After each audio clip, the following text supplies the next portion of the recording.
Deanna Maurice, weekly craft and lifestyle content.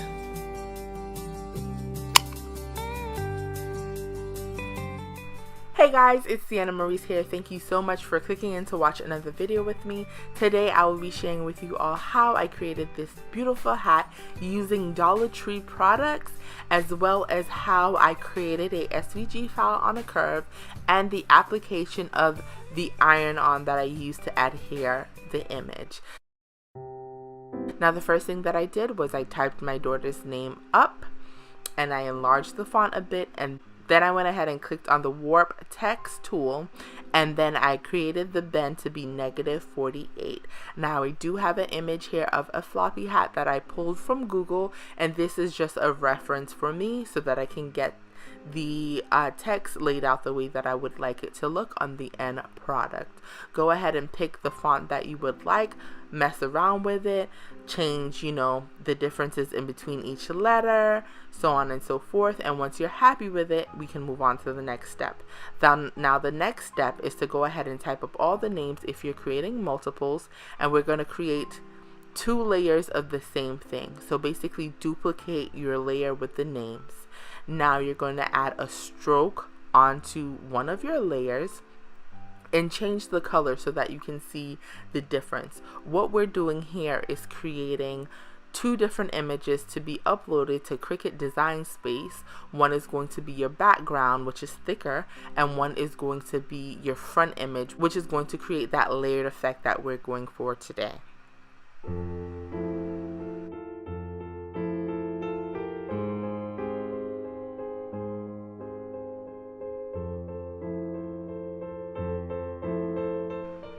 Here I'm just messing around with the spacing in between each name because I want to waste the least amount of vinyl possible. So then go ahead and upload it as a PNG. Make sure your background is cleared. If you guys want a more in-depth tutorial on this, I will go ahead and link it in the description box, as well as leave it in the cards above.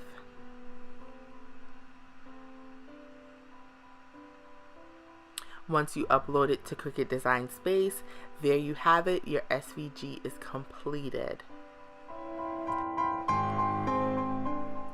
Once everything is uploaded into Design Space, you're going to select both of the images to be applied to your mat. Once it has done so, both images are going to come up as black. What you want to do is change your background image to a bright color so that you can see the difference, and keep one of them black, or whichever colors that you want, but just so that you can see them separately apart. Now we're going to push our back image to the back, and we're going to keep our top layer on top. We're going to group them so that they now move as one, and we are going to adjust the size so that it will fit on the mat that we're using, or to the correct size for the project that you are creating. Once that has happened, you want to make sure that you click the mirror button on the left hand of the screen so that your image will reverse, because for the iron-on, it's going to cut on the reverse, because you're then going to flip it over and iron it down. So what you see me weeding here, this is the portion that's actually going to be applied to the project. So at this point, I'm just weeding out the little pieces that I will not need, and then I cut the names down to size.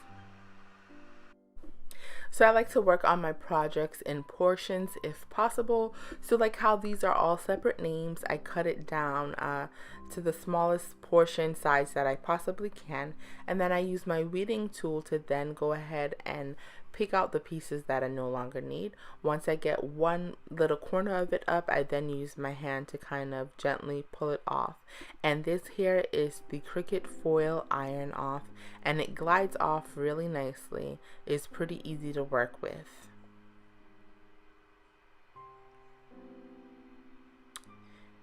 And then there you have it. This is the background image, and then I'm going to repeat the same step with my black Caesar Easy Weed iron-on vinyl, and this is what it turns out looking like. Hey guys, just a quick reminder to go ahead and hit that subscribe button, as well as give me a thumbs up if you enjoy the video. Also, you can turn on the notification bell if you want to be notified each and every time I upload. At this point, I'm just going to cut off a bit of the transfer tape just to make sure that my image can lay nice and flat and flush along the curved edge of the hat.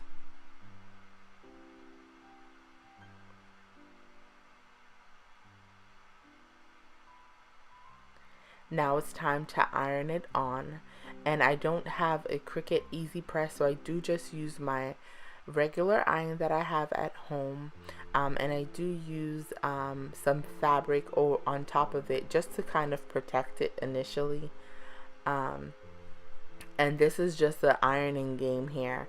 Now I iron it for about 30 seconds, check it to see if it's adhered.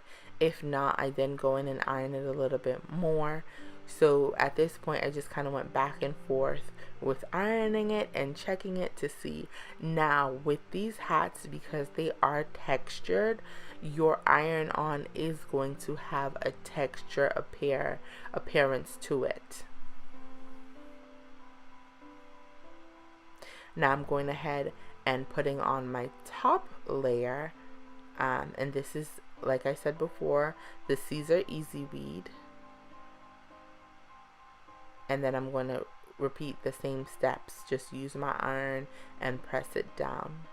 Once I feel that it's nice and in place, I then go ahead and peel the protective layer off. And then this is going to be my final step, which is then going ahead and just going over it again, once again with the iron, to make sure that everything is nice and in place and it isn't going to go anywhere.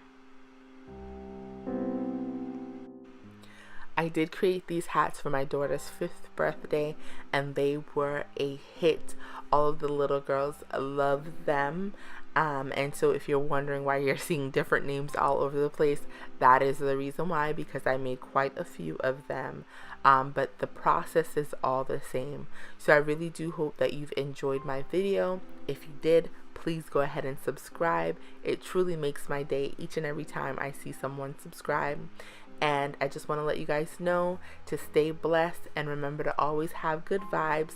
And until next time, it's Deanna saying goodbye.